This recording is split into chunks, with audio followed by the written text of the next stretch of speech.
जय हिंद दोस्तों, मैं किशन आप सबका स्वागत करता हूं। शुरू करते हैं आज के डिफेंस समाचारों को।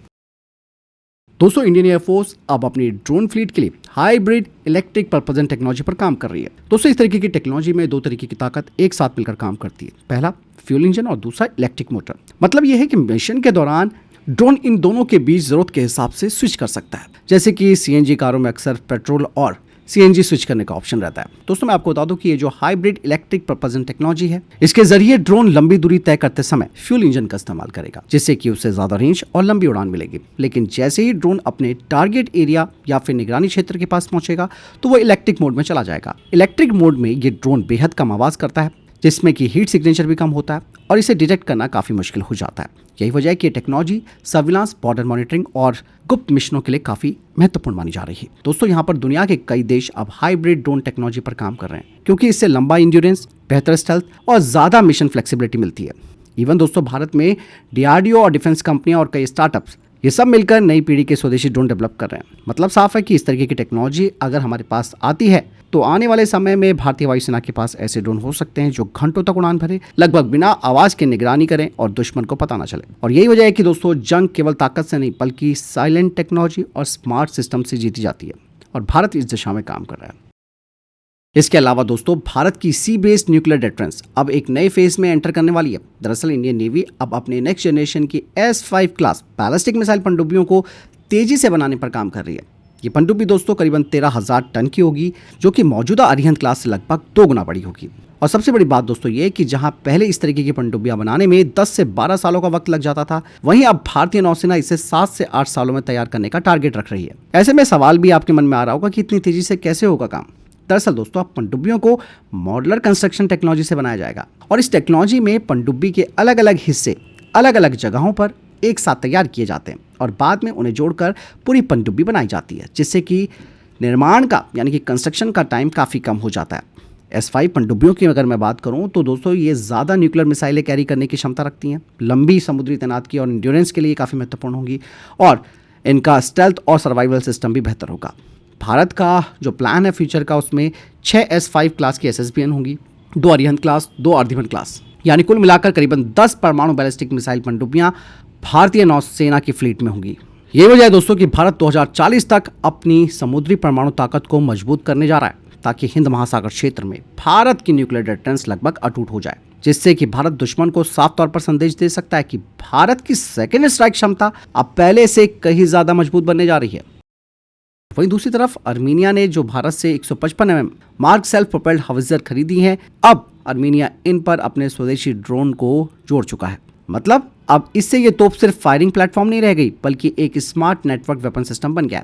दरअसल दोस्तों, अब तोप से ही एक छोटा ड्रोन लॉन्च किया जा सकता है, और जैसे ये ड्रोन छोड़ा जाएगा तो इस ड्रोन के जरिए दुश्मन की पोजीशन पता चल सकती है, जिससे कि दोस्तों ये जो ड्रोन है वो सटीक टारगेट कोऑर्डिनेट्स भेजता है और फायरिंग के बाद डैमेज असेसमेंट भी करता है। मतलब तोप के पास अब खुद की अपनी आंख आसमान में होगी, और इसका सबसे बड़ा फायदा मिलता है शूट एंड स्कूट डॉक्ट्रिन में। मतलब तेजी से फायर करो, तुरंत लोकेशन बदलो, ताकि दुश्मन की काउंटर फायर बैटरी से बचा जा सके।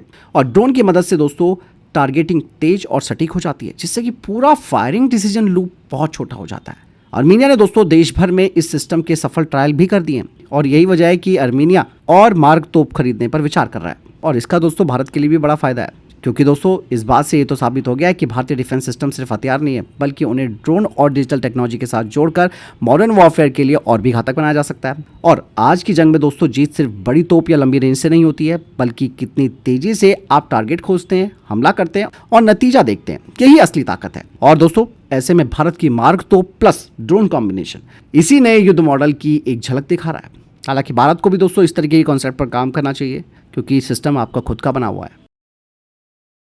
वहीं दोस्तों, भारत का स्वदेशी अटैक हेलीकॉप्टर LCS प्रचंड अब अपने फुल वेपनाइजेशन फेज में एंटर कर चुका है। मतलब अब इस हेलीकॉप्टर को और भी आधुनिक हथियारों से लैस किया जाएगा। सबसे बड़ा अपग्रेड है इसमें हेलिना और धुरवास्त एंटी टैंक मिसाइलों का इंटीग्रेशन। इन मिसाइलों की खासियत है फायर एंड फॉरगेट टेक्नोलॉजी, यानी कि पायलट मिसाइल लॉन्च करने के बाद तुरंत हेलीकॉप्टर को दूसरी दिशा में मोड़ सकता है, जबकि मिसाइल खुद ही टारगेट को ढूंढकर नष्ट कर देती है। ये क्षमता खास तौर पर हाई एल्टीट्यूड युद्ध क्षेत्र जैसे कि लद्दाख या फिर पहाड़ी इलाकों में काफी महत्वपूर्ण हो जाती है। लेकिन दोस्तों असली गेम चेंजर है एक नया कॉन्सेप्ट, वो है लॉइटरिंग म्यूनिशन मतलब सुसाइडल ड्रोन्स।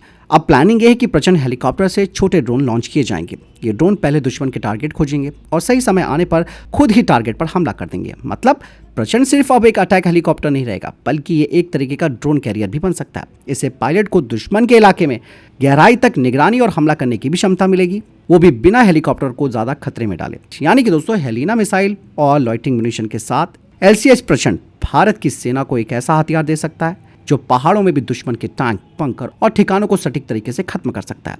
और आने वाले वक्त में प्रचंड सिर्फ ताकत नहीं बल्कि स्मार्ट और नेटवर्क युद्ध की एक नई पहचान बनने वाला है।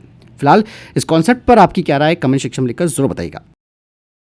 दोस्तों भारत की स्टार्टअप कंपनी पेनियन इंडिया ने एक advance AI based drone concept develop किया है जिसका नाम स्वायत्त M1 है। ये कोलैबोरेटिव कॉम्बैट एरियल व्हीकल है जिसे कि खास तौर पर फाइटर जेट के साथ लॉयल विंगमैन की तरह उड़ने के लिए डिजाइन किया गया है। यानी कि जंग के दौरान ये ड्रोन Su-30 MKI, रफाल और भविष्य के एमका जैसे फाइटर जेट के साथ उड़ सकता है और पायलट की मदद कर सकता है। और इसी कॉन्सेप्ट पर हमारा कैट्स वॉरियर पर भी काम चल रहा है जिसे HAL डेवलप कर रहा है। लेकिन यहाँ पर प्राइवेट सेक्टर की भी रोल दोस्तों इंपॉर्टेंट हो जाती है। स्वायत्त M1 की अगर बात की जाए तो इसका स्टेल्थ डिजाइन है, AI ड्रिवन मिशन प्लानिंग ये करता है, मतलब खुद टारगेट पहचानने और हमला तय करने की क्षमता ही रखता है। स्वाम ऑपरेशन ही कर सकता है, यानी कई ड्रोन मिलकर एक साथ मिशन कर सकते हैं। और GPS डिनाइड नेविगेशन मतलब GPS बंद होने पर भी ये मिशन जारी रख सकता है। और ये ड्रोन कई तरीके के मिशन कर सकता है दोस्तों, जैसे निगरानी, जासूसी, electronic warfare, anti ship strike और एयर टू ग्राउंड हमला। सबसे बड़ी बात, ये ड्रोन हाई रिस्क मिशन खुद करेगा जिससे कि फाइटर जेट के पायलट की सुरक्षा बढ़ेगी। और इसमें कोई डाउट नहीं है दोस्तों कि स्वायत्त M1 जैसे AI लॉयल विंगमैन ड्रोन भविष्य में फाइटर जेट के साथ उड़ेंगे। मतलब हमारे फाइटर जेट के साथ AI ड्रोन की पूरी टीम होगी जो दुश्मन के एयर स्पेस में हमला, निगरानी और इलेक्ट्रॉनिक युद्ध एक साथ करेगी। और आने वाला एयर वॉरफेयर होगा दोस्तों मैन मशीन टीमिंग का युद्ध। वहीं दोस्तों भारत की डिफेंस कंपनी SSS ने एक नया स्वदेशी T-12 काउंटर ड्रोन सिस्टम पेश किया है जिसे खास तौर पर छोटे दुश्मन ड्रोन को तुरंत नष्ट करने के लिए बनाया गया है। क्योंकि दोस्तों आज की जंग में क्वाडकॉप्टर ड्रोन सबसे बड़ा खतरा बन चुके हैं। ये ड्रोन जासूसी कर सकते हैं, टारगेट मार्क कर सकते हैं और यहाँ तक कि बम गिराकर हमला कर सकते हैं। इसी खतरे से निपटने के लिए बनाया गया है T-12 CUAS काइनेटिक किल सूट। इसकी खासियतों की बात की जाए तो ये 90 मीटर तक ड्रोन मार गिराने की क्षमता रखता है, पूरी तरह मैन पोर्टेबल सिस्टम है और इसमें एक खास तरीके का ऑप्टिक्स और स्पेशल एम्यूनिशन है। और ये दुश्मन के ड्रोन को काइनेटिक किल टेक्नोलॉजी से खत्म करता है। मतलब ये है कि अगर ड्रोन जैमिंग से बच जाए या GPS के बिना उड़ रहा हो तब भी सैनिक उसे सीधे गोली से मार सकता है। और दोस्तों ये सिस्टम खासतौर पर जो सेक्शन या फिर हमारे प्लाटून लेवल है उस पर डिप्लॉय किया जा सकता है जहां बड़े एयर डिफेंस सिस्टम तुरंत उपलब्ध नहीं हो पाते हैं। और यूक्रेन जंग ने दोस्तों ये बात साबित कर रखी है कि छोटे ड्रोन मॉडर्न वॉरफेयर का सबसे महत्वपूर्ण हथियार बन चुके हैं। इसीलिए अब हर सैनिक के पास एंटी ड्रोन क्षमता होनी जरूरी है। T-12 जैसा दोस्तों स्वदेशी सिस्टम यहाँ पर एक हथियार नहीं है, बल्कि ये दिखाता है कि भारत की डिफेंस इंडस्ट्री अब ड्रोन युद्ध के नए खतरे के लिए तेजी से सॉल्यूशन डेवलप कर रही है। यानी कि भविष्य के युद्ध में सैनिकों के पास सिर्फ राइफल नहीं बल्कि एंटी ड्रोन हथियार भी होंगे। वही दोस्तों भारत सरकार जल्द ही नया डिफेंस एक्विजिशन प्रोसीजर यानी कि DAP लागू करने की तैयारी कर रही है जिसका मकसद है सेना के लिए हथियार खरीदने की प्रक्रिया को तेज और आधुनिक बनाना। अब तक प्रॉब्लम ये थी कि भारत में किसी भी नए हथियार को खरीदने में पहले जरूरतें तय की जाती थी, फिर टेस्ट और मंजूरी लेनी पड़ती थी और फिर लास्ट में कॉन्ट्रैक्ट करना पड़ता था।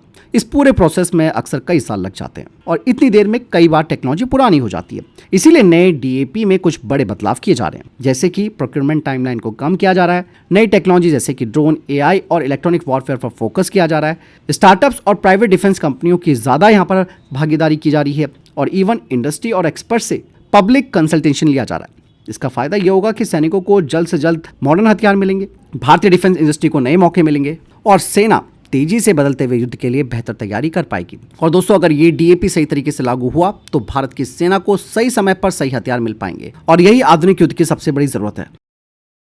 वही दोस्तों भारतीय सेना अपने पुराने लेकिन भरोसेमंद T-72 अजय टैंकों को पूरी तरह रिटायर करने के बजाय इनका बड़ा अपग्रेड प्रोग्राम शुरू करने का फैसला कर चुकी है। वर्तमान में भारतीय सेना के पास 2400 T-72 टैंक हैं और अब प्लानिंग ये है कि इनमें से करीबन 50% मतलब 1200 टैंकों को अपग्रेड किया जाएगा ताकि 2040 तक ये सर्विस में रह सके। और अपग्रेड करने के बाद इन टैंकों में कई आधुनिक सुधार किए जा सकते हैं, जैसे कि बेहतर फायर कंट्रोल सिस्टम, ज़्यादा ताकतवर और रिफर्बिश इंजन इनमें लगाया जाएगा, आधुनिक नाइट फाइटिंग और टारगेटिंग सिस्टम इनमें जोड़ा जाएगा और साथ ही साथ बेहतर सर्वाइबिलिटी और इलेक्ट्रॉनिक्स इसमें ऐड किया जाएगा। लेकिन यहाँ पर सवाल आ रहा है कि भाई भारतीय सेना नए टैंक क्यों नहीं ले रही? असल में दोस्तों इसका कारण है कि भारत का नेक्स्ट जनरेशन का टैंक प्रोग्राम जो कि फ्यूचर रेडी कॉम्बैट व्हीकल है यानी कि FRCV, ये प्रोग्राम अभी डेवलपमेंट फेज में है और इसकी इंडक्शन लगभग 2030 के आसपास शुरू होने की उम्मीद है। जब तक FRCV बड़े पैमाने पर सेना में नहीं शामिल होता तब तक T-72 को अपग्रेड करके गैप भरा जाएगा।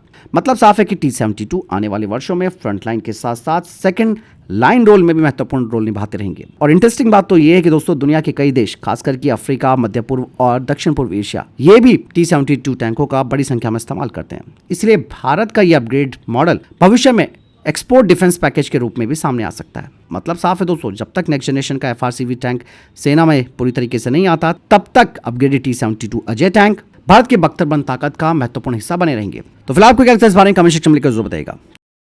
तो ये थे अभी तक के टॉप डिफेंस अपडेट। वीडियो के सामने कोई प्रश्न जवाब है, आपका कोई सवाल है, कमेंट सेक्शन में लिखकर जरूर पूछेगा। वीडियो को लाइक और शेयर जरूर कीजिएगा। ख्याल रखिएगा अपना। जय हिंद, वंदे मातरम।